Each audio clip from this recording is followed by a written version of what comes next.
En general, les faltó definir las variables, ¿sí?, involucradas con la distribución, sus parámetros. La variable que construían también la tienen que definir y si pueden expresar matemáticamente qué es lo que incluye, digamos, ¿sí? Porque eso nos ayuda después a trabajar con sus parámetros, ¿sí?, la esperanza y la variancia, y para encontrarlos, digamos, utilizar las propiedades en función a cómo está construida la nueva variable.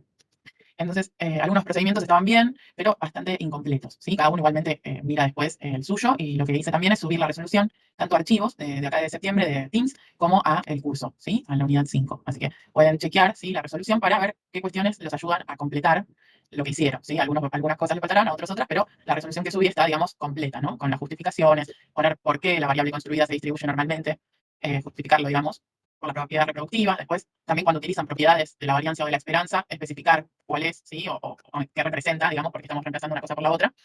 Eh, y bueno, eso, creo que no me olvido de nada. Si no, cualquier duda o cualquier consulta que tengan en la comparación que hagan, nos pueden escribir, ¿sí? No hay problema. Profe, Sí, consulta. ¿Dónde estaban? Yo no llegué a fijarme. ¿Dónde estaban las correcciones? bien, están. A los que me entregaron por chat les mandé directamente a cada uno. Me parece que no las postean. Pero Ok, para entrar al archivo, pueden entrar acá en Encuentro Septiembre, en Teams, en la parte de archivos, la sala de archivos, están, dice ejercicios resueltos, propiedad, perdón, reproductiva de la normal, ¿sí? Y también en el campus, en la unidad 5, donde están todos los materiales, las clases, los PDF, los Power que les vamos subiendo, ahí también está el mismo archivo. Dice perfecto, resueltos. muchas gracias. No, de nada. Bien. ¿Alguna consulta, alguna duda sobre eso?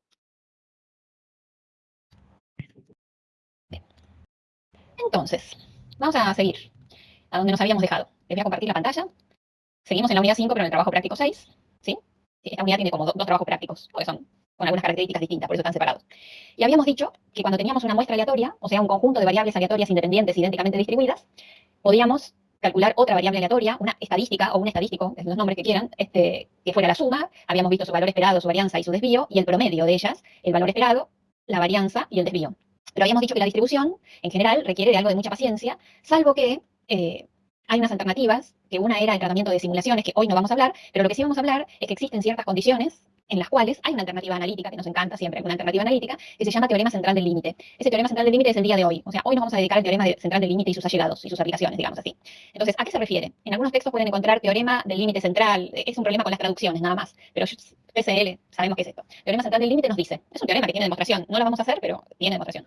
Sea x1, x2, xn una muestra aleatoria, o sea, un conjunto de variables independientes idénticamente distribuidas, todas con media mu y varianza sigma cuadrado, cada una de ellas. Si n es lo suficientemente grande, la variable aleatoria promedio, x1 más x2 más xn dividido n, tiene distribución aproximadamente normal, con una media de x raya que es igual a mu y una varianza que es la varianza que tenía cada una de las x dividido n. Y también nos dice el teorema, cuando se suman, aparece esta variable aleatoria t, t tiene distribución aproximadamente normal, con una media que es n veces mu y una varianza que es n veces sigma cuadrado.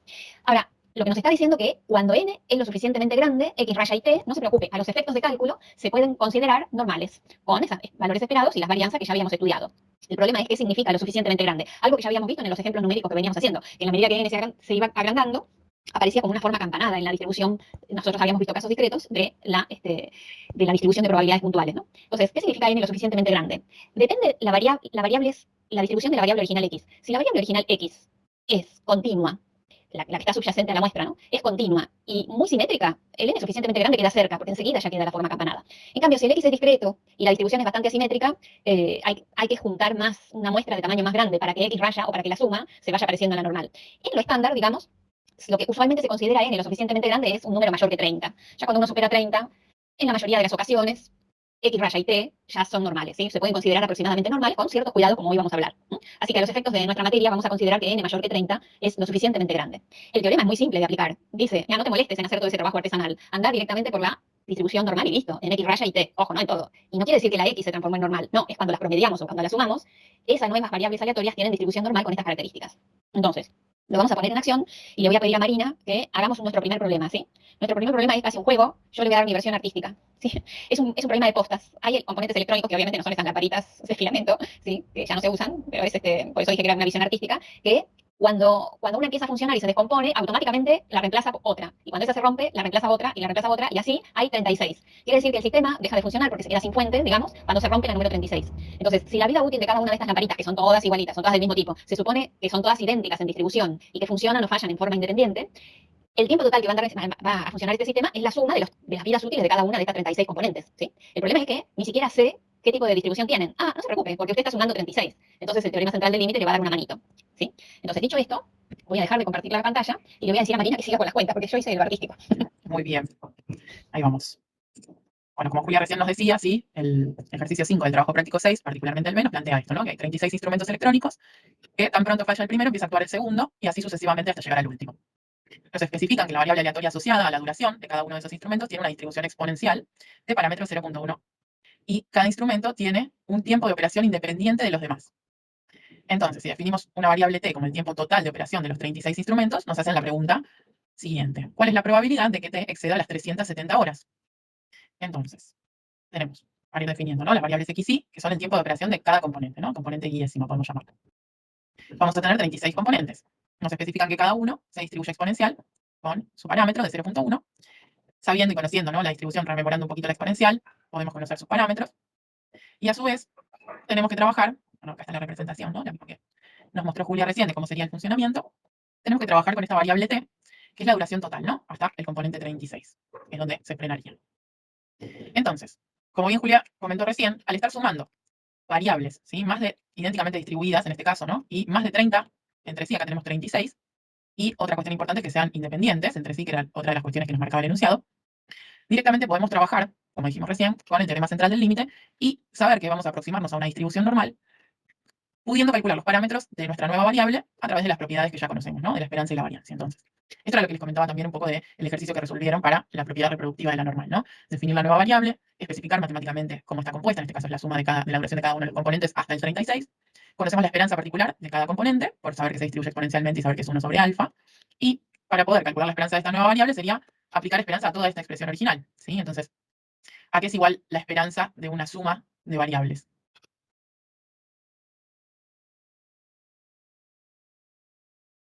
A la suma de las esperanzas. A la suma de las esperanzas de cada una. Perfecto. Entonces, en este caso sería la esperanza de la primera X, la esperanza de la segunda, más la esperanza de la tercera, sí, hasta la 36, ¿no? Sería sumar 10, 36 veces. Y así es como construimos la esperanza de la variable t, ¿sí? Lo mismo aplicamos para el otro parámetro, la variancia, ¿sí? Esto también lo relacionamos con la exponencial, ¿sí? 1 sobre alfa al cuadrado, ¿no? Entonces, al aplicar las propiedades de la variancia para esta misma expresión, la variancia de toda esta expresión, por ser también variables independientes, ¿sí?, también se traduce en la suma de las variancias particulares de cada variable. Por eso es que nos queda la misma sumatoria, pero referida a las variancias, ¿sí? Sería 36 por 10 al cuadrado, ¿sí? Es importante diferenciar cuando es la cantidad de sumandos, ¿sí?, de cuando es una constante, eso ya lo habíamos mencionado. La variancia nos queda en 3600. Si queremos el desvío, hacemos la raíz de este valor, ¿sí? Entonces, como ya mencionamos, al tener un n mayor a 30, podemos utilizar el teorema central del límite para especificar que esta variable t se va a aproximar a una distribución normal con los parámetros que acabamos de definir y de encontrar, ¿sí? 360 es la duración promedio y 60 el desvío, o 3600 la variancia, ¿sí? Entonces, finalmente lo que nos pedían es cuál era la probabilidad de que todo este sistema funcione más de 370 horas, ¿sí? Entonces, ¿cómo hacemos para trabajar a partir de acá con esta variable normal y averiguar la probabilidad? Pueden hacerlo por la aplicación o hacer una variable z, con una tabla. Bien, perfecto. Tenemos las dos opciones, ¿no? Al tener los parámetros, podríamos directamente con la aplicación, si es la herramienta que utilizamos, poner esos parámetros y buscar directamente la probabilidad de que t sea mayor a 370, ¿no? Si utilizamos la tabla, sabemos que tenemos que siempre ir a izquierda, ¿sí? O sea, eso es lo que nos da la tabla, la probabilidad o el área por debajo de los valores. Entonces tenemos que pensarlo a través del complemento. Luego podemos estandarizar, ¿sí? Si vamos a ir a la tabla, necesitamos sí o sí pasar a z. Y haría entonces un z de un sexto, ¿sí? Si vamos a la tabla, la probabilidad nos daría 0.5675, ¿no?, de tener un valor menor a un sexto, y como buscamos el complemento, hacemos 1 menos ese valor y llegamos a 0.4325, que es la probabilidad de que t exceda las 370 horas, ¿sí? Entonces vemos cómo terminamos en la herramienta que ya conocemos, que es la distribución normal, ¿sí?, pudiendo justificar a través de este teorema su uso, ¿sí? ¿Alguna duda? No, profe. Todo correcto. ¿Te doy el paso de nuevo, Julia? Ah, pensé que ibas a hacer el otro. ¿Querés que lo hacemos? Sí, ¿Sí? hagámoslo, sí. Muy bien, dale. Vamos con este. El ejercicio 7, también del práctico 6, nos plantea esto. Sean x1, x2 hasta x40 una muestra aleatoria de mediciones de la proporción de impurezas en muestras de una aleación, con la siguiente función, ¿sí?, de densidad de probabilidad. Nos plantean que un comprador potencial rechaza una partida de mineral si la media de la proporción de impurezas de una muestra de tamaño 40 es superior a 0,8. Nos dicen calcular la probabilidad de que la partida sea rechazada. Entonces, vamos definiendo. Tenemos nuestras variables x y que indican esta proporción de impurezas en la muestra y,ésima. Y tenemos muestras de la 1 a la 40. Acá ya podríamos analizar, ¿no?, que tenemos más de 30, que sería lo que necesitamos para poder aplicar el teorema central del límite, ¿sí? Ahora, lo que nos plantean es que la media de la proporción de impurezas de una muestra de tamaño 40, ahí tenemos que identificar que estamos hablando de una X raya, ¿no? Sería la media de una muestra. Si supera a 0.8, rechazo la partida, ¿sí? Entonces, la variable, digamos, con la que vamos a tener que trabajar en este caso es justamente el objetivo, ¿no? Analizar. Entonces, ¿cómo calculamos primero, en función a nuestras variables originales, la esperanza? Vamos repasando un poquito todo lo que fuimos viendo. ¿Qué tipo de variable es primero, no? La X. Bien, este tipo de función. ¿Cómo calculamos la esperanza?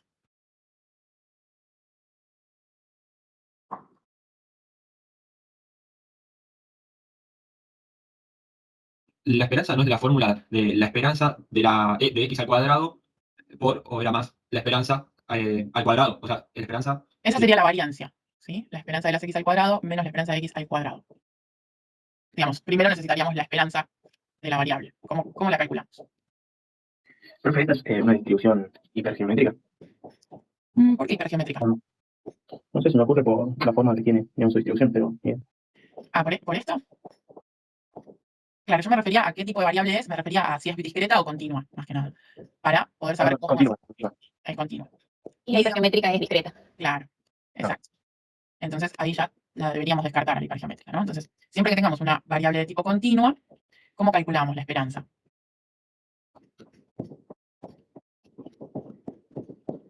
Tenemos que sumar, tenemos que integrar, tenemos que multiplicar, dividir. ¿No era integral entre 0 y 1 y por la función? Bien, de la función y a su vez por x, ¿sí? Entonces, variable continua, su recorrido es de 0 a 1, tenemos que integrar en este recorrido x por la función, ¿sí? Así como calculamos la esperanza para una variable continua, ¿sí? Entonces nos quedaría 3x al cubo, ¿no? Si queremos podemos sacar la constante por fuera de la integral. Tenemos que integrar esto, ¿cómo nos quedaría? Esa integral. Un cuarto de x cuarto. Entonces tenemos que reemplazar en 1 y restarle lo reemplazado en 0, ¿no? Nos quedaría 3 cuartos menos 0, 3 cuartos. Ahora sí, si queremos ir a calcular la variancia, tenemos lo que mencionaron hace un ratito, ¿sí? La esperanza de las x al cuadrado menos la esperanza de x al cuadrado. Esta parte ya la tenemos, el segundo término, ¿sí? Habría que elevar el 3 cuartos al cuadrado. Ahora nos faltaría la parte de la esperanza de las x al cuadrado, que es similar a la esperanza de x, nada más que justamente la x tiene que estar al cuadrado. Y hacemos lo mismo, ¿no? Acá nos quedaría 3x a la cuarta, podemos sacar la constante afuera, integrando nos queda x a la quinta dividido 5 por el 3, ¿no? Reemplazamos 3 quintos. muy bien, 3 quintos. Entonces nos queda finalmente la variancia, 3 quintos menos 3 cuartos al cuadrado. Y eso nos da 3 sobre 80avos. ¿Sí? Entonces, vemos cómo necesitamos, ¿sí?, trabajar o obtener primero los parámetros de la distribución de x, ¿no? Los parámetros de x, para después poder ir a lo que necesitamos, ¿no? A conformar esa nueva variable, que va a ser en este caso el promedio de las x, y ahí necesitamos también encontrar sus parámetros. Entonces, bueno, acá sería el desvío, ¿no? La raíz cuadrada de 3 sobre 80avos. Nos vuelve a aparecer el teorema central del límite, ¿por qué? Porque vamos a trabajar con el promedio de la muestra, ¿sí? Ese es digamos, lo que nos habían puesto como meta, a ver si el promedio de la muestra era superior a 0,8, ¿sí? Entonces, tenemos que construir este promedio y al estar construyéndolo con más de 30 variables, podemos decir que se va a aproximar a una distribución normal y, según lo que vimos, ¿no? Sabemos que el promedio del promedio va a ser igual al promedio de la variable original y la variancia del promedio es igual a la variancia de la variable original dividido n, ¿sí? Entonces, teniendo ya en mente esta relación, podemos obtener los parámetros de esta nueva variable que necesitamos para trabajar. Entonces, como nos pedían que analicemos con qué probabilidad se supera a 0.8, directamente al trabajar con la normal, lo mismo que antes, ¿sí? O ponemos en probability distribution los parámetros y el valor 0.8, o si trabajamos con la tabla, tenemos que pensar en términos de la tabla, que trabaja siempre con probabilidades de menor, entonces lo planteamos a través del complemento. Estandarizamos para ir también a buscar el z a la tabla, y siempre, ¿no?, referido a la variable con la que estamos trabajando. Acá la media es 3 cuartos y el desvío sería la raíz de 3 sobre 3200, ¿sí? Haciendo esa cuenta, nos queda que el z es 1,634, buscamos en la tabla, y eso nos da 0,9489. Como buscamos finalmente el complemento, hacemos 1 menos ese valor y nos da 0,0511. ¿Sí? Entonces la probabilidad de que la partida sea rechazada es efectivamente esa. ¿Sí? ¿Estamos bien con esto? Profe, tengo una pregunta. Sí. ¿Por qué los parámetros arriba, o sea, lo dividiste el 3 sobre 80 por 40? ¿Es porque los minerales eran 40? Porque, o sea, no sé si es el enunciado te lo pide o por qué lo divides Exacto. por 40. El n era 40, digamos. Vamos un poquitín para atrás, así lo vemos. Nos dicen, un comprador potencial rechaza una partida de mineral si la media de la proporción de impurezas de una muestra de tamaño 40 es superior a 0,8. ¿Sí? Entonces ahí tenemos que tener en cuenta que el promedio que estamos analizando es o proviene de una muestra de tamaño 40. ¿Sí? O sea, estamos sumando las 40x y dividiéndolas justamente por su cantidad, ¿no?, que son 40. Así como obtenemos el x raya, ¿no? Sumatoria de todos los valores de variable dividido el n. ¿Sí? Buenísimo, profe, sí, se entendió. Bien, Gracias. no, por favor. Muy bien. Ahora sí, Julia. Sí. Entonces, la aplicación del teorema central del límite es así como la ven. Digo, nada más, lo único que tienen que recordar bien es el tema de qué parámetros le van a poner a esa variable aleatoria que es aproximadamente normal. Sí, es lo que tienen que recordar. Ahora, a propósito, le decía a Marina que hiciéramos este ejercicio porque involucraba repasar cómo era calcular el valor esperado de una variable no muy famosa, o sea, que nadie la conocía hasta ahora, la de 3x cuadrado, etcétera, para recordar cómo era, ¿no? El valor esperado hecho por definición en una variable aleatoria continua, etcétera, que a veces lo van olvidando con el año. No, no lo olviden. Entonces, estas variables, que son suma y promedio, la suma está claramente que muchas veces es lo que uno quiere. No sé, si yo vendo, por ejemplo, no sé, supónganse que en la receta mía de mi postre dice que yo tengo que poner tantos gramos de huevo. O sea, yo estoy acostumbrada a tener los huevos por docenas, ¿no? Comprados por docenas, pero la receta dice que tiene que poner 120 gramos de huevo. Entonces, eso significará ir sumando los pesos de cada una de las unidades que voy a tener y eso no tiene por qué coincidir con, etcétera, con lo que yo espero. O sea, ahí actúa la variable suma. Suma de los pesos individuales de cada una de las unidades me da el peso total y a eso tengo que aspirar. No obstante, el promedio se usa mucho, sobre todo en procedimientos de control. ¿Por qué? Porque fíjense ustedes que la variable aleatoria suma de varias variables tiene una varianza que es la suma de las varianzas, y entonces el desvío es la raíz cuadrada de n por el desvío individual de cada una de las x que participan en la muestra. Quiere decir que tiene un desvío más grande, porque es raíz de n por x, por el desvío de la x, es un desvío más grande que, cuanto más grande sea la muestra, más grande sea el desvío, es una variable aleatoria que se dispersa mucho. En cambio, como recién preguntaban, el desvío del promedio, la varianza es la varianza que tenían las x de la muestra dividido n. Y el desvío es el desvío de las x dividido raíz de n. Cuanto más grande es la muestra, más chico es el desvío. Entonces, se promedia justamente porque es inevitable que trabajemos con variables aleatorias, pero cuanto menos dispersas estén es mejor. Entonces, lo que se hace es trabajar con el promedio, que tiene un desvío más chico que el de cada una de las x individuales, porque es el desvío de la x dividido raíz de n, el desvío de x raya. Y eso entonces, ¿en qué se podría aplicar? Les vuelvo a compartir la pantalla, hacemos otro problema. Hoy es muchos problemas, ¿sí? Un problema de control. El control en un proceso de embotellado. Que hay una máquina automática que llena latas con un volumen medio de 300 mililitros cada una y que tiene una dispersión de 12 mililitros. Eso como poblacional, digamos, ¿no? Y lo que me preguntan con esa información es cuál es la probabilidad que el volumen promedio de 36 unidades difiera del nominal, o sea, los 300 mililitros, en a lo sumo 6 mililitros. O sea, lo que ustedes tienen es, XY es la variable aleatoria que corresponde al volumen de la lata iésima en mililitros, ¿sí? Y hay 36. Esas variables no sabemos qué distribución tienen porque el enunciado no lo dice, pero sí sabemos que el valor esperado de XY es 300 y que la varianza es 12 al cuadrado, ¿no? Porque el desvío era 12 milímetros. Entonces, si nos preguntasen, nos van a hacer trabajar con, bueno, ahora lo que va a hacer es esto, va a abrir 36 latas, es un proceso de control destructivo. Abre 36 latas, tira en un tacho lo suficientemente grande el volumen que lo contiene y lo divide por 36. Entonces le queda la variable aleatoria X raya.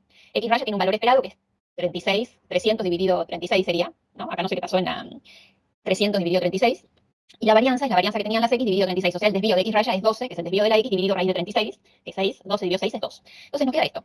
Ahora, si la pregunta fuera, como control me di una sola latita, y fíjate que el volumen de esa lata difiera del valor nominal, que serían estos 300 mililitros, en a lo sumo 6 mililitros, ¿cuál es la probabilidad que eso te suceda? Ni siquiera podríamos calcularlo, porque no tenemos la distribución de x. El único que nos puede llegar a contestar algo es el señor Chebyshev, con su desigualdad, y ya sabemos que el señor Chebyshev, si bien podemos recurrir a él y siempre está, nos dice a veces una ambigüedad que no nos sirve. Entonces, cuando nos dice, bueno, la probabilidad esa es menor o igual que 0,99. Sí, es un chiste, Chebyshev, menor o igual que 0,99. El único número que me descartaste es lo que va entre 0,99 y 1. O sea, capaz que no nos sirve para un sistema de control. Entonces, la pregunta no es esa. La pregunta era, ¿cuál es la probabilidad que el promedio de las 36 latas difiera a lo sumo en 6 mililitros del valor medio, que eran de ese valor nominal de cada latita, que eran de 300 mililitros? O sea, la pregunta es esta, no es sobre X. Si me lo preguntan sobre X, no lo puedo contestar. Si me preguntan sobre X raya, sí, siempre y cuando estemos promediando la cantidad suficiente de latas para que venga el teorema central del límite y nos dé una mano. Y dice, no se preocupe, tiene que sumar más de 30. Yo se lo arreglo. X raya es aproximadamente normal. Con el valor esperado que usted dijo que iba a tener, que es 36, ¿sí? Y con acá, recuerden, acá hay un problemita que se los corrijo yo mismo para que no les quede a la vista mal. El valor esperado de la XY es igual, ese 36 es el que está de más, ¿no? Al valor esperado de X raya es lo mismo que el valor esperado de las XY. Entonces, las características las tenemos. Fíjense además, recalco acá, que no lo hicimos antes, cuando uno dice que X raya es aproximadamente normal, fíjense la forma de escribirlo. ¿Sí? Le ponemos el igual y le ponemos ¿cómo se llama? Virgulilia de la ñ, ¿no? La tilde de la ñ. Antes poníamos solo la tilde de la ñ cuando era normal. Ahora, como es aproximadamente normal, usamos este símbolo que no nos es ajeno para una aproximación. Entonces, a partir de acá hay simplemente una cuenta, ¿no? Nos están preguntando esto y esto nos está diciendo que X raya menos 300 esté entre menos 6 y 6. Y si tengo que, o sea, entre 306 mililitros y 294 mililitros, lo pueden hacer con la aplicación porque tienen todo, la media y el desvío de X raya, o estandarizando, que también lo pueden hacer, y la cuenta da 0,9974. O sea que esa probabilidad es aproximadamente 0,9974. ¿Qué quiere decir? Que el hecho de que X raya no se aleje mucho de 300 tiene una probabilidad muy, muy alta, ¿no? La pregunta era que se difiera del nominal en a lo sumo 6 mililitros, obviamente es la respuesta complementaria, 0,026. Quiere decir que si tomamos 36 latitas, ponemos todo en un tacho, medimos el volumen total y dividimos por 36, y eso difiere mucho de 300, o sea, más de 6 mililitros por exceso o por defecto, y nos sucede eso, la probabilidad que tenía ese evento era tan chiquito que uno podría llegar a preguntarse si, ¿qué pasó? ¿Me pasó esa mañana, supongamos que fue la mañana, ¿me pasó esa mañana un evento poco probable o es que las latas están fuera de control? El proceso de embotellado de estas latas, o de enlatado sería acá más que embotellado, se fue de control. Entonces ahí soy yo el que decide, ¿no? Y sí, a mí me parece que se fue de control, porque si tenías la probabilidad tan baja y sucedió, yo sospecharía que se fue de control. Y por eso es lo deseable que cuando uno trabaja con variables aleatorias, si es que tiene disponible varias alternativas, trabaje con la menos dispersa en este caso, ¿no? Porque estas probabilidades se van a ajustar mucho más y le van a representar eventos poco probables y ustedes van a sospechar fuertemente que eso es porque se fue de control, no porque están en un día de suerte, que les toca algo probable. Esta idea ya pasó en otros problemas, ¿sí? La semana pasada o la anterior, y es a donde vamos, ¿no? ¿Cómo vamos a aprovechar esta matemática del azar para incorporar cosas de control a nuestras industrias o a nuestros procesos en general? Entonces, este problema se entendió. No habría problema de hacerlo con la aplicación, porque ya les digo, insisto, que la media la tienen y el desvío también, que es lo que le va a pedir la aplicación. Bien.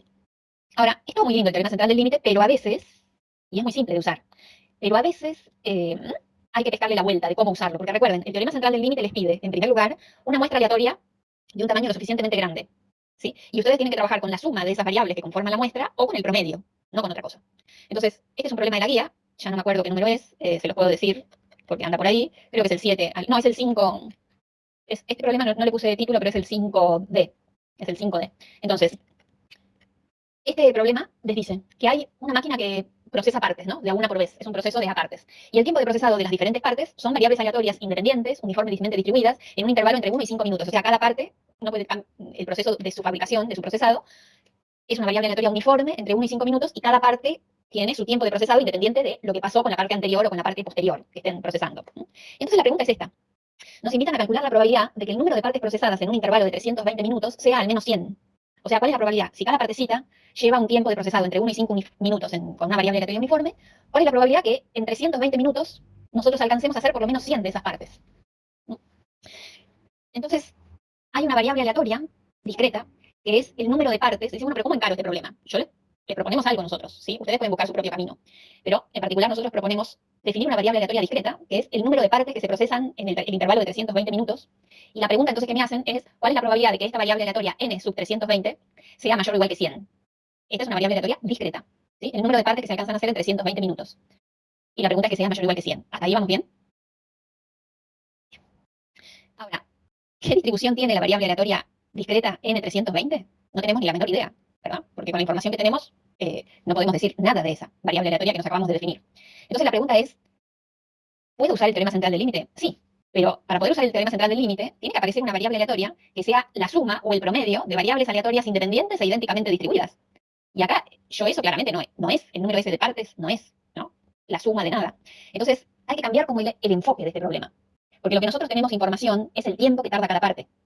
Entonces, nosotros sabemos esto. El tiempo de procesamiento de cada parte, en minutos, es una uniforme entre 1 y 5. El valor esperado de una uniforme era una uniforme entre A y B, el valor esperado era A más B dividido 2, o sea, 1 más 5 dividido 2 es 3 minutos, y la varianza era B menos A al cuadrado sobre 12, en una variable aleatoria uniforme, continua. Bueno, esto significará 5 menos 1 al cuadrado sobre 12, y eso da 4 tercios. O sea, el desvío es 2 sobre raíz de 3. ¿Sí? Entonces, ¿qué es lo que podemos hacer? Podemos sumar los tiempos que nos lleve procesar las 100 primeras partes y encontrar una variable que sea T sub 100, que es la suma de los tiempos que nos lleva a procesar, en total, las 100 primeras partes. Y entonces acá viene el ingenio, ¿sí? Que tienen los futuros ingenieros. Dice, ¿y esto para qué me sirve? Esta variable de los tiempos, si lo que yo quiero es algo con el número de partes que alcanzo a procesar en 320 minutos. Ah, mire, es muy fácil. Hay unos eventos equivalentes con estas dos variables aleatorias, porque pedir que el evento, que se cumpla este evento, que el número de partes en 320 minutos sea mayor o igual que 100, es equivalente a pedir que el tiempo en procesar las 100 primeras partes sea menor o igual que 320 minutos. A ver si lo leen. Que el número de partes que yo alcancemos a hacer en 320 minutos sea mayor o igual que 100, es lo mismo que pedir que el tiempo que nos lleve a hacer en total, el tiempo total que nos lleve a hacer las 100 primeras partes sea menor o igual que 320. Entonces, ahora que encontramos dos eventos equivalentes, obviamente sus probabilidades, si los eventos son equivalentes, porque significan lo mismo pero desde otro enfoque, uno cuenta partes y otro cuenta tiempos, y los va sumando, la probabilidad de cada uno de esos dos eventos es la misma. Y T sub 100 sí que es la suma de 100 variables aleatorias, independientes e idénticamente distribuidas, y entonces el teorema central del límite me dice, no te preocupes, T sub 100 es aproximadamente normal, con una media que es 100 veces la media de una de las partes, o sea, 100 por 3, y la varianza que es 100 veces la varianza de una de ellas, 100 por 4 tercios. O sea que el desvío va a ser la raíz cuadrada de esto. Acá tengo un error en la cuenta, ¿no? La raíz cuadrada no sería la raíz cuadrada de todo esto, debería meter el raíz cuadrada en el 4 y en el 3 también, ¿sí? Entonces, acá también, antes de subírselo, me falta acá, que este es el desvío. Esperen que acá vendría así, ¿no? Entonces, acá en vez de ser este número, sería 2 sobre raíz de 3 por 10. Esto sería 20 sobre raíz de 3. Entonces, lo que viene es la cuenta. vos querías esta probabilidad que n sub 320 sea mayor o igual que 100, es lo mismo que la t sub 100 sea menor o igual que 320 como probabilidad. Acá yo estandaricé, ¿sí? Y recuerden que acá va a haber un error en las cuentas porque hay un problema en la varianza, ¿no? Y nos queda el número que nos quede. Pero fíjense que más allá de este error, no se distraigan con eso, fue el enfoque. El enfoque directo no nos servía. Tuvimos que dar una vuelta pensando en dos eventos equivalentes que obviamente van a tener la misma probabilidad, pero que uno lo puedo calcular con el teorema central del límite y el otro no. Entonces, el teorema central del límite es una maravillosa herramienta para salir adelante con algunas cosas que con falta de información no las podríamos hacer, o con falta de paciencia no las podríamos hacer, pero que tiene, para poder aplicarse en las cosas más reales, hay que enfocarse bien, ¿no? ¿Cómo lo encaro? Tiene que aparecer la suma o el promedio de más de 30 variables aleatorias independientes e idénticamente distribuidas. ¿Está bien? Entonces, ahí estamos. ¿Sí? Bien. No es fácil, por eso lo estamos haciendo juntos ese problema. Vamos a seguir y vamos a remirar algunas cosas que ya sabemos, para que tengan cuidado. Eso, a esta altura estoy en los cuidados que hay que hacer cuando uno usa el teorema central del límite, que hay que tener. Fíjense ustedes, si tuviéramos un conjunto de variables aleatorias del tipo Bernoulli, que valen 1 o 0, ¿no? Hay un éxito y un fracaso. Cuando se produce el éxito, la variable aleatoria toma el valor 1 con probabilidad P, y cuando se produce el fracaso, la variable X toma el valor 0 con probabilidad 1 menos P. Y supongamos que tenemos un conjunto de variables aleatorias que sean todas independientes y que estén idénticamente distribuidas con esta variable aleatoria Bernoulli de parámetro P. Como quien tira la moneda con probabilidad de éxito que sea que salga cara P y la tira n veces. Y cada vez que tira la moneda es como que el experimento empieza de nuevo, ¿no? Son independientes. Entonces, estas X son Bernoulli de parámetro P, el valor esperado de una Bernoulli era la propia probabilidad de éxito, y la varianza de una Bernoulli era P por 1 menos P, y obviamente el desvío la raíz cuadrada de P por 1 menos P para cada una de esas n variables. Esto está. Ahora, nosotros sabemos que si sumamos estas variables aleatorias Bernoulli, esta suma de n variables aleatorias Bernoulli, independientes e idénticamente distribuidas, la distribución que tiene es binomial. Y el valor esperado de una binomial es n por p, y la varianza es n por p por 1 menos p, el recorrido va desde 0 hasta n, y la probabilidad que la s sub n tome un valor k del recorrido, o sea, desde 0 hasta n, es el número combinatorio nk por p a la k por 1 menos p a la n menos k. Esto ya lo transitamos, ya lo sabemos, ¿no? Que a partir de n variables aleatorias independientes e idénticas Bernoulli, conformamos el modelo de distribución binomial. Ahora, si el tamaño de esta muestra n es lo suficientemente grande, ¿sí? Si esta n es lo suficientemente grande, ahora empieza y nos dice el teorema central del límite. Yo puedo empezar a actuar, porque vos estás sumando n variables aleatorias independientes idénticamente distribuidas. Y entonces te voy a decir que esa suma de las n variables aleatorias, la que nosotros hemos conocido como t todos estos días, de suma total, tiene distribución aproximadamente normal, con valor esperado n por p y con varianza n por p por 1 menos p, n veces la que tenía cada una de las x. Entonces, el teorema central del límite me dice, te voy a hacer los cálculos con la t, porque hacer los cálculos de ciertos eventos donde está involucrado esta variable aleatoria binomial s sub n y esta variable aleatoria t deberían dar lo mismo, porque estamos sumando las mismas variables aleatorias. ¿Cuál es la diferencia? Que S sub n sabemos que tiene distribución binomial y esta t tiene distribución aproximadamente normal. Entonces, ¿qué es lo que pasa? Hay un problema, porque nosotros sabemos que el recorrido de la S sub n es discreto y el recorrido de la t es una variable aleatoria continua, ¿sí? Así como está. Entonces, si nos preguntaran la probabilidad que la t valiese algún valor k, aunque esa k fuera del recorrido, de entre 0 y n, como variable aleatoria continua, la probabilidad que la t valga k es 0. Y sin embargo, la S sub n, si le preguntamos cuál es la probabilidad que S sub n valga k, nos haría la cuenta con estos números combinatorios. Entonces, ¿cómo se puede hacer para zanjar ese problema? Porque si a algo discreto le pregunto una probabilidad de su recorrido, chico o grande va a ser un número, va a dar una probabilidad. Pero a una continua le pregunto cuál es la probabilidad que tomes exactamente un cierto valor, me va a contestar siempre 0, no importa qué valor me digas. Entonces, ¿cómo se zanja ese problema? De que hay una variable aleatoria discreta, pero hago la cuenta con una variable aleatoria continua porque las cuentas son más fáciles con la normal que con la binomial. Bueno, existe lo que se llama la corrección de medio punto. A la que es discreta, vos le preguntás la probabilidad que esa variable aleatoria discreta tome un valor k de su recorrido, hace la cuenta en la variable aleatoria t, alejándote medio punto de ese valor k para la izquierda y medio punto para la derecha. O sea, preguntarle a la t cuál es la probabilidad que la t sea mayor o igual que k menos 0,5 y menor o igual que k más 0,5. Es decir, el área más cercana al valor k, con medio punto para la izquierda y medio punto para la derecha. Eso se conoce como corrección de medio punto. ¿Se entendió cuál es el problema?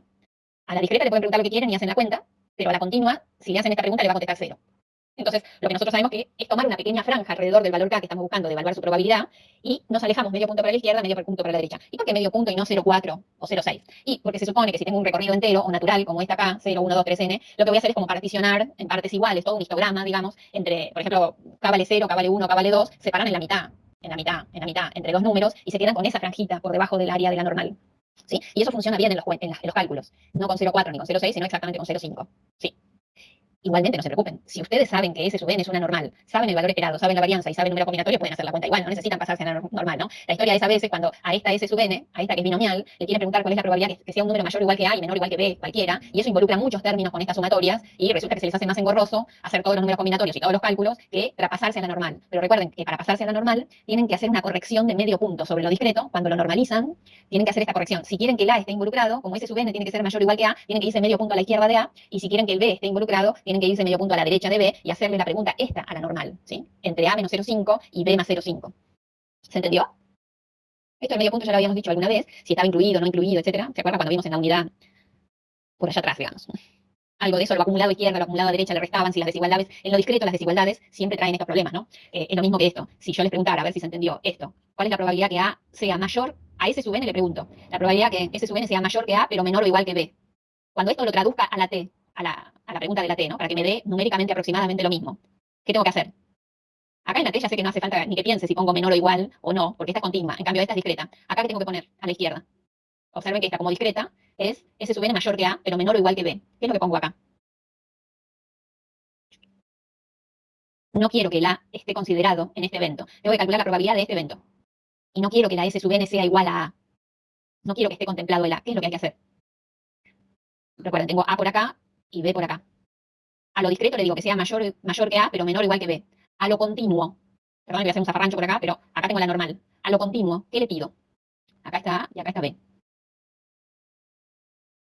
Quiero calcular todo este área, pero tengo que prolijar el hecho de que no quiero que A esté incluido, pero sí quiero que B esté incluido. ¿Cómo es la corrección de medio punto que tengo que hacer? Bueno, No se podría hacer, digamos, la probabilidad de que sea menor o igual a B menos la probabilidad de que sea, no sé, no, más menor allá igual de la a. cuenta, pero lo que me tengo que plantear es esto. Como el A no quiero que esté incluido, tengo que irme 0,5 para la derecha. O sea, no abarcar hasta A, sino medio punto antes de A. Y como quiero que el B sí esté incluido, también tengo que ir 0,5 a la derecha de B. Tengo que ir, porque quiero que en lo discreto el A no esté incluido y el B sí. Entonces, en lo normal, tengo que ir a la derecha de A, medio punto, y a la derecha de B, medio punto, para que esté incluido. Y esto sí, por supuesto, como vos decís, calculo que la normal, lo acumulado hasta B más 0,5 y el resto lo acumulado hasta A más 0,5. Pero mi tema era que acá va A más 0,5. Fíjense la diferencia. Acá decía que la SN tenía, en este evento, podía ser mayor o igual que A. Entonces, fíjense que nos corrimos a la izquierda de A, el medio punto a la izquierda de A, para que el A estuviera incluido. Y acá queríamos que el B también estuviera incluido. Entonces nos tenemos que correr medio punto a la derecha de B, ¿no? Entonces, para que lo piensen desde este lugar, supónganse que hubiéramos querido esto, que esté incluido el A, pero que no está incluido el B. Entonces, cuando esto lo traducimos a la variable aleatoria T, ¿qué evento tenemos que calcular la probabilidad? Acá en T me da lo mismo, pongo menor o igual, o menor, o mayor, etcétera, sin el igual, o pone el igual porque es continua. Pero acá, que es discreta, hay que tener cuidado. Entonces, acá, en el evento, S sub n igual a A está contabilizado. Entonces, ¿cómo hago para contabilizar acá el medio punto? ¿Para dónde lo corro? Para que el A esté incluido. Menos 0,5. Menos 0,5. Y cuando venimos acá, vemos que en lo discreto, el B no está incluido. ¿También menos 0,5? Sí, también menos 0,5, porque no queremos llegar hasta B. Es un poquitito antes de B. Y acá me da lo mismo, poner menor o menor igual, porque total esta es continua, ni se va a enterar. El tema es que cuando es discreta, que es importante ver el igual o no el igual. Entonces, ahí hay que adaptar la corrección de 0,5 si uno quiere incluir el valor o no quiere incluir el valor que está en la discreta, cuando lo pasan a la continua. Obviamente, si estos valores A y B están muy en la cola de esta campana normal, que ustedes incluyan 0,5 o no lo incluyan, o que se olviden de la corrección de medio punto, la cuenta le va a dar casi lo mismo.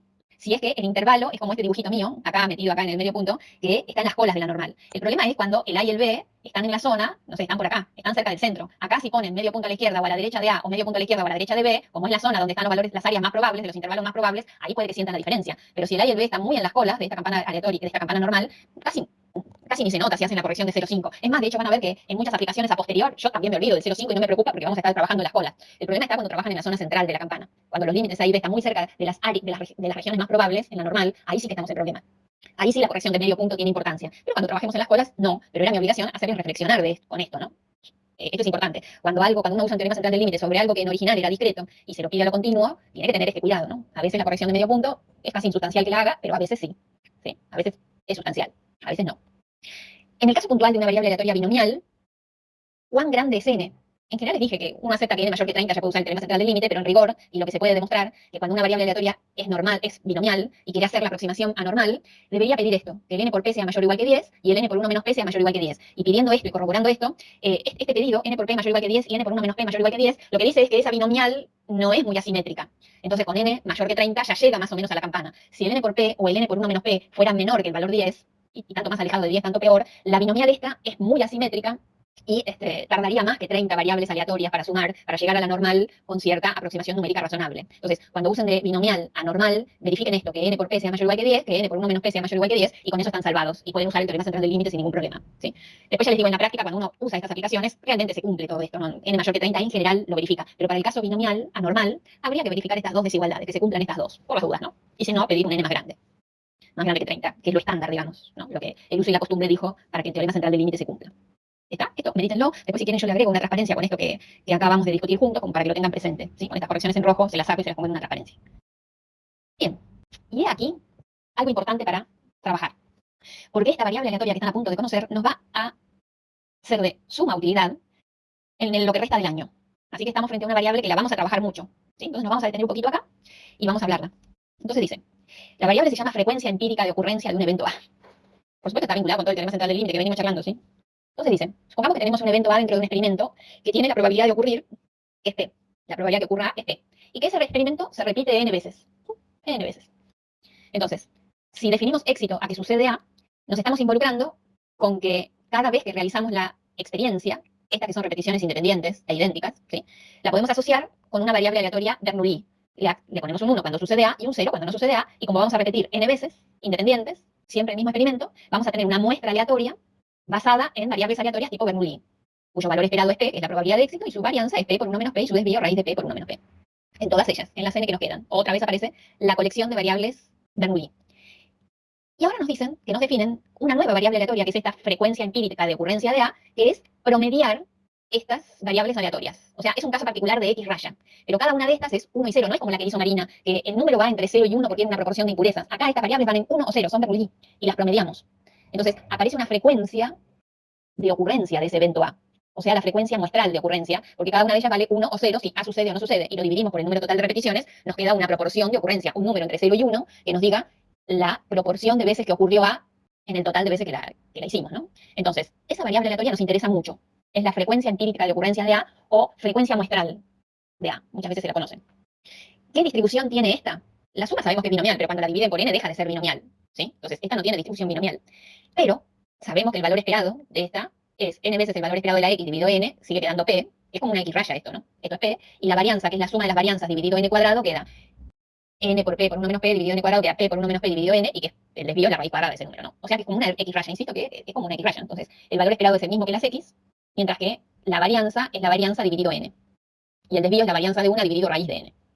Entonces, no sabemos qué distribución tiene, pero si n es lo suficientemente grande como para que empiece a actuar el teorema central del límite, y vamos a considerar que siempre es mayor que 30, esta f sub n tiene distribución aproximadamente normal, con esta media y con esta varianza.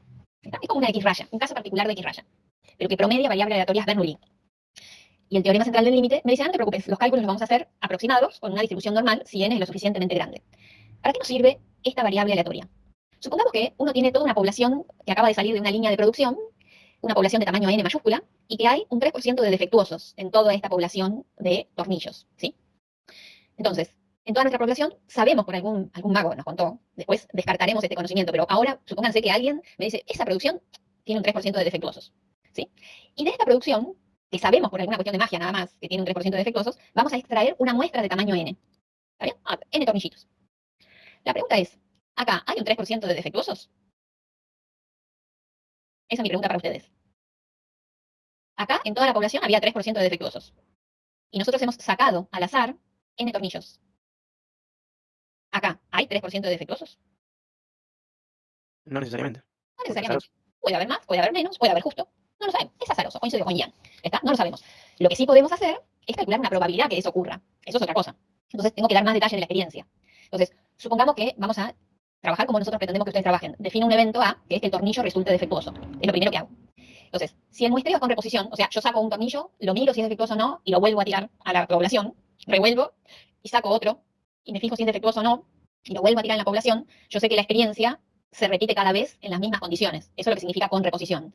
O puedo pensar que es sin reposición, pero que el tamaño de esta muestra, o sea, que yo agarro estos n tornillitos, n chico tornillos, así, sin reponerlos, agarro uno de acá, uno de allá y uno de por acá, y me quedo con n chiquita, con los que dice la muestra, pero esa muestra es pequeña con respecto a la población. Nosotros ya lo habíamos hablado, era que la muestra no supere al 5% del tamaño de la población, que el tamaño de la muestra sea menor o igual que 0,05 del tamaño de la población. Entonces podemos pensar que es lo mismo que hacer una experiencia con reposición, ¿no? Donde vale la binomial de última.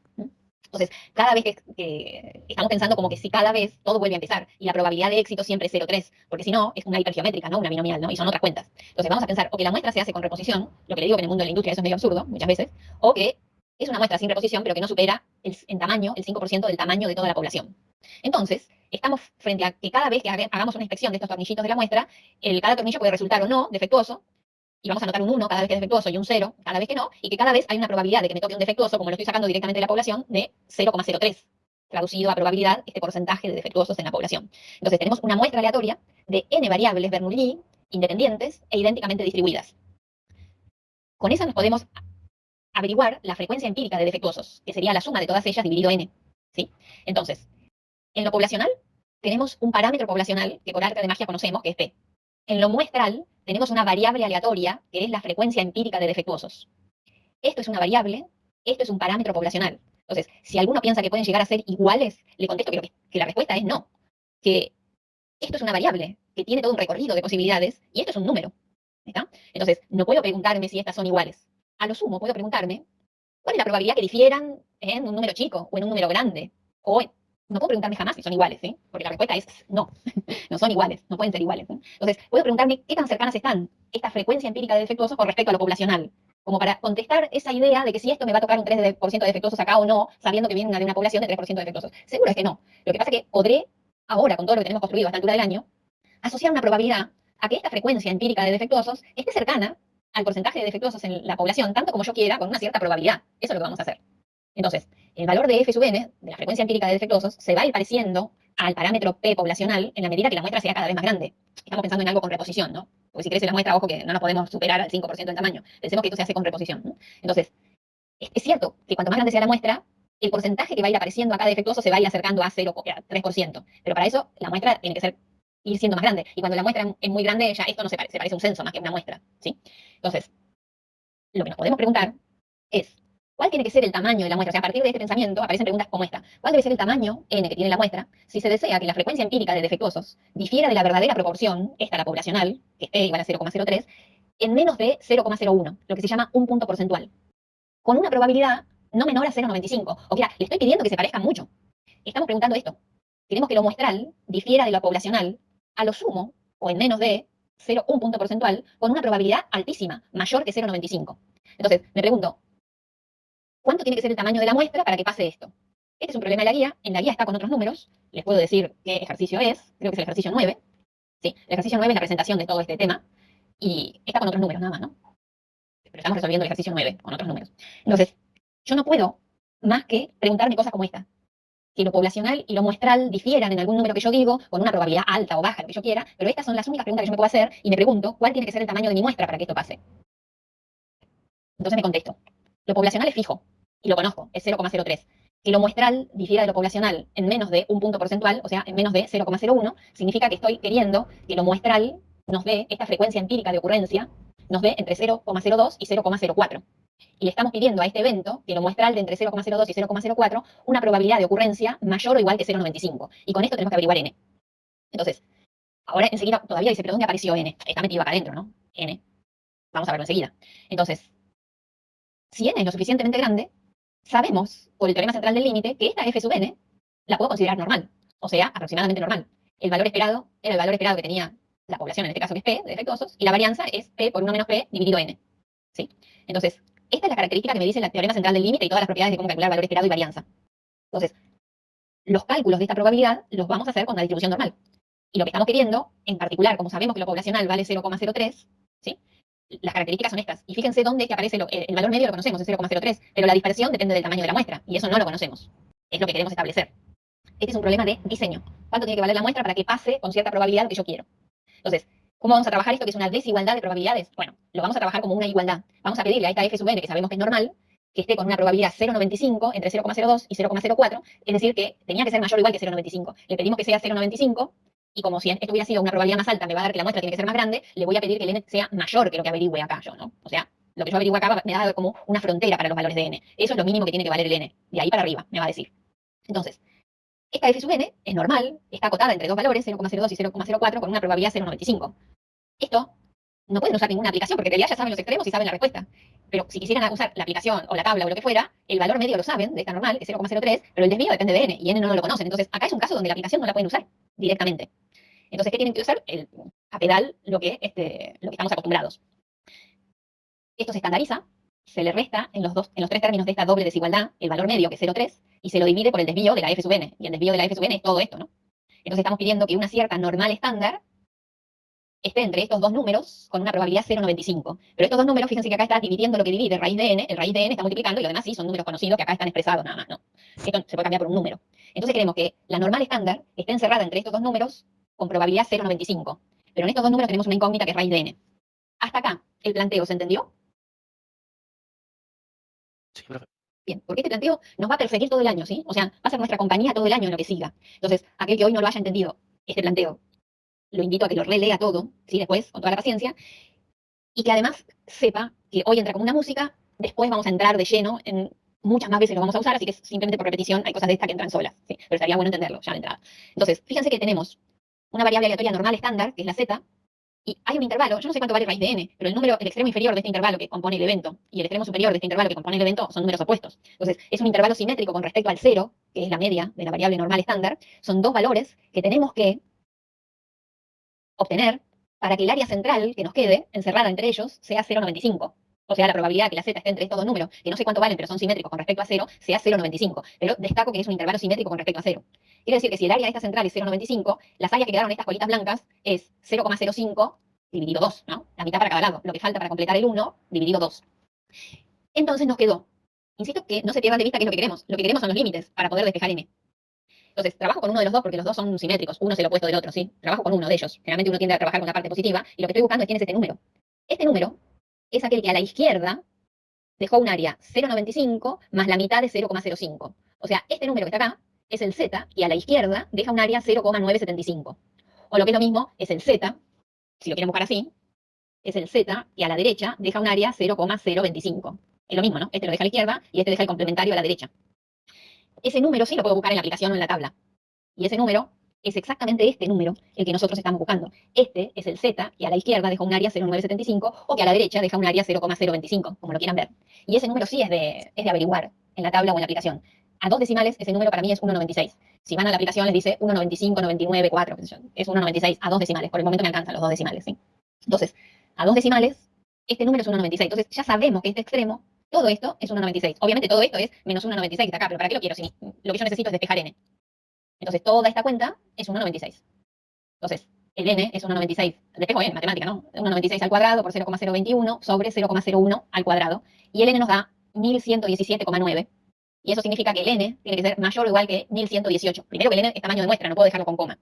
Entonces, mayor, porque esto era trabajar con el igual de 0,95. Si acá hubiéramos puesto 0,96 como acá, o 0,958, como probabilidad, el n nos daría más grande. Entonces, lo menos que tiene que pasar es que valga 1118. Este 1118 como tamaño de muestra no es que matemáticamente aproximamos 1117,9 a 1118, que no sale naturalmente. Aun cuando este número hubiera sido 1117,09, y uno matemáticamente lo aproxima al número entero más próximo, que es 1117, no. La respuesta es que tiene que superar al 1117,09, la respuesta hubiera sido 1118.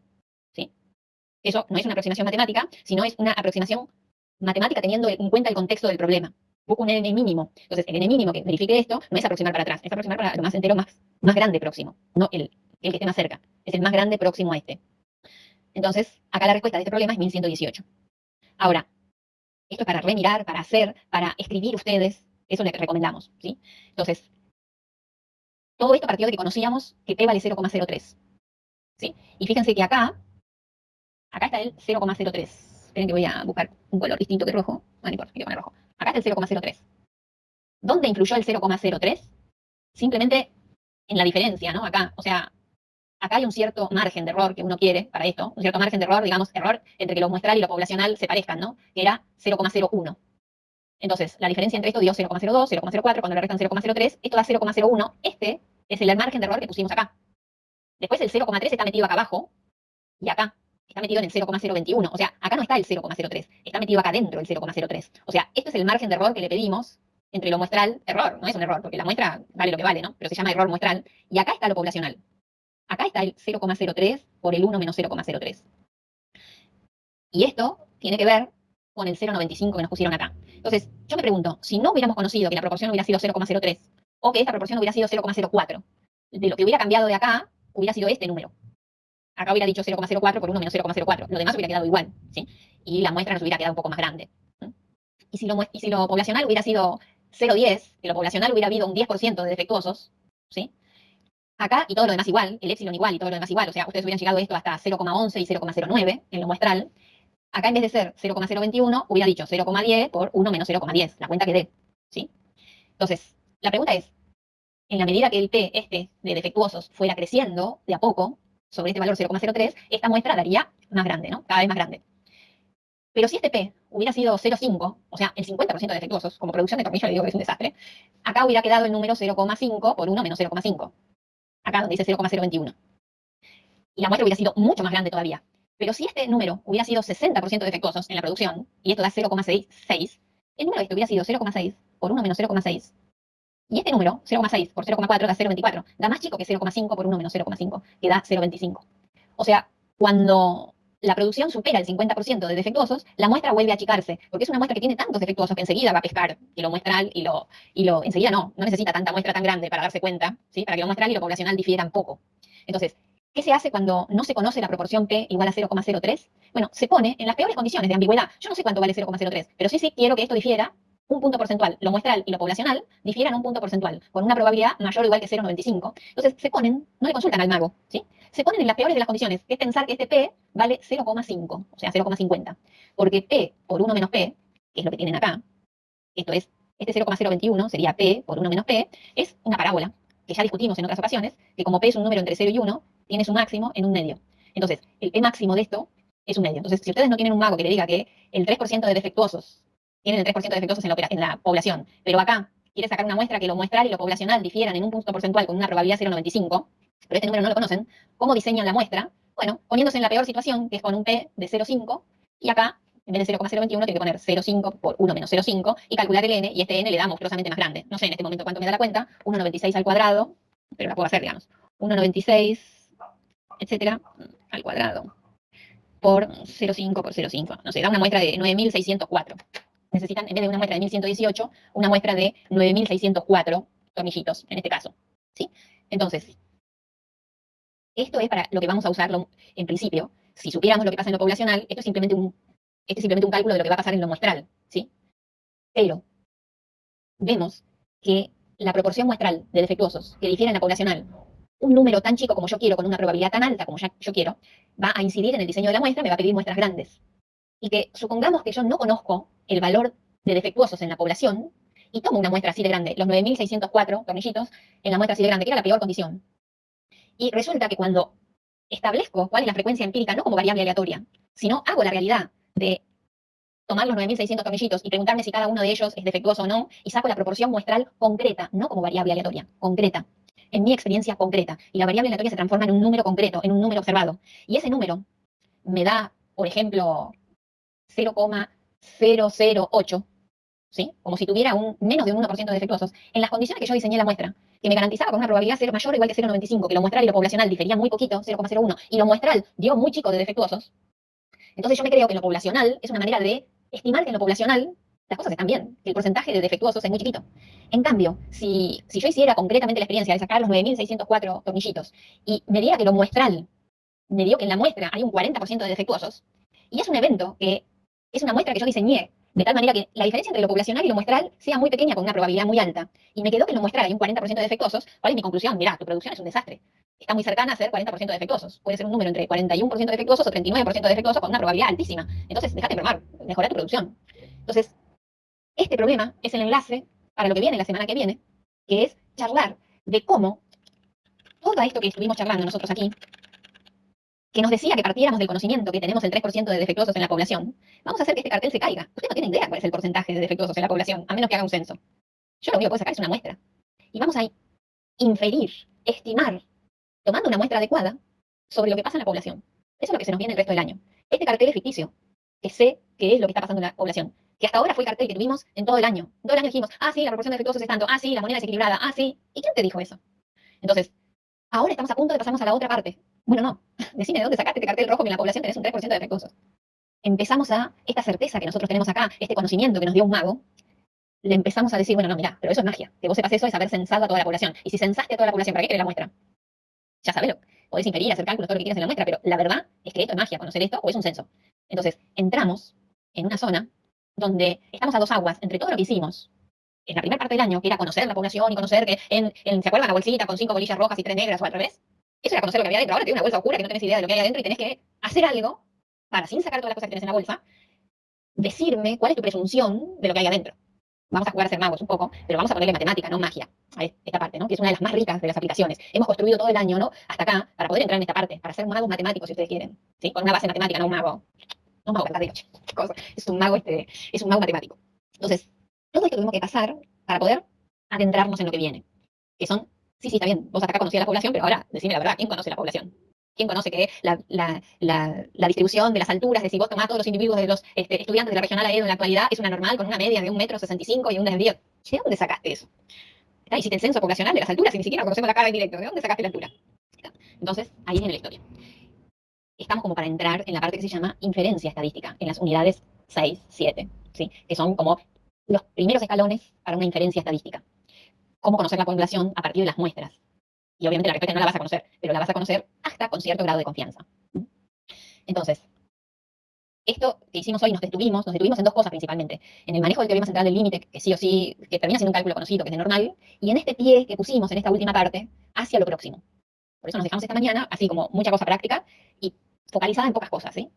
Entonces, ustedes tienen la guía de trabajo práctico 6, de las cuales nosotros hicimos varios ejercicios entre Marina y yo, ¿sí? Aunque Marina les pone, es el 5B, yo no le pongo. Los van a encontrar por ahí. Reconózcanlos. Yo he pasado por el ejercicio, parto del 5 con Marina, el 6, que es la aproximación de la binomial a la normal, el 7, tienen el 7A y el 7A hecho, pero hay más, el 9, que es este de la frecuencia empírica, de ocurrencia, y les queda a ustedes todos los que nos hemos salteado, el C, el B de algunos, y les queda para tratar de deducir ustedes, pero esto es importante, ¿sí? También, el ejercicio 10, que habla de diferencias de medias muestrales. Lo van a intentar hacer ustedes con todo lo que charlamos o con lo que averigüen en los libros. O sea, van a tener dos poblaciones. Como quien dice, bueno, sí, pero yo tengo, por ejemplo, unos mecanismos, algunos aparatos que tienen una vida útil, y propongo una mejora en esos aparatos o en el diseño de esos aparatos, y los quiero comparar en las vidas útiles. Entonces lo que hago es restar, algo con las restas. Entonces, o con las sumas, etcétera. Se llama diferencia de medias muestrales, y trato de hacer cuentas con eso. Bueno, ustedes van a hacer esa parte, el ejercicio 10. Tienen todos los elementos.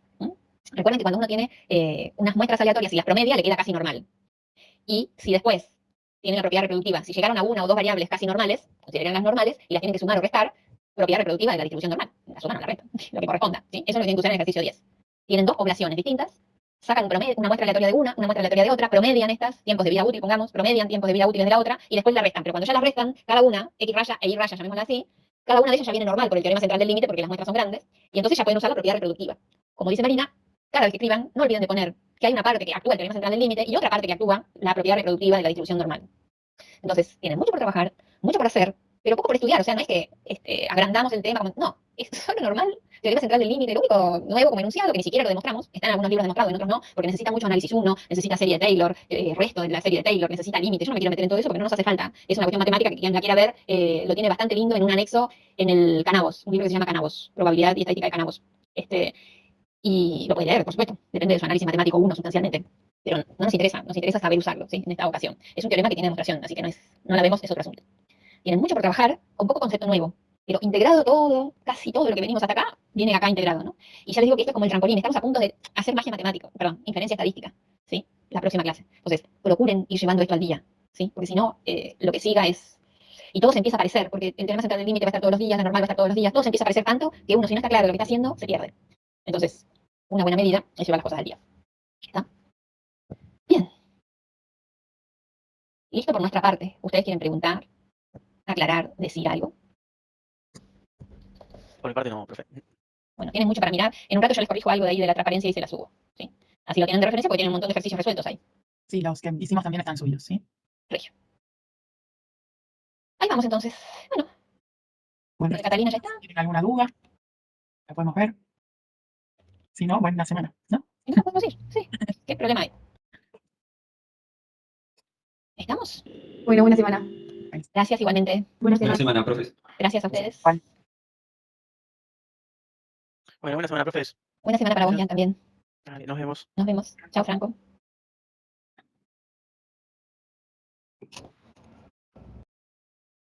Martín, ¿todo bien? ¿Tienes alguna consulta? Bueno, te sacamos, Martín, por las dudas. Si necesitas algo, volví a entrar o avisanos. Ay, miércoles. Puse descartar en la grabación. No, pero me parece como que está grabando todavía, ¿eh? Sí, ¿te parece? Pero Sí, para ver, detener la grabación.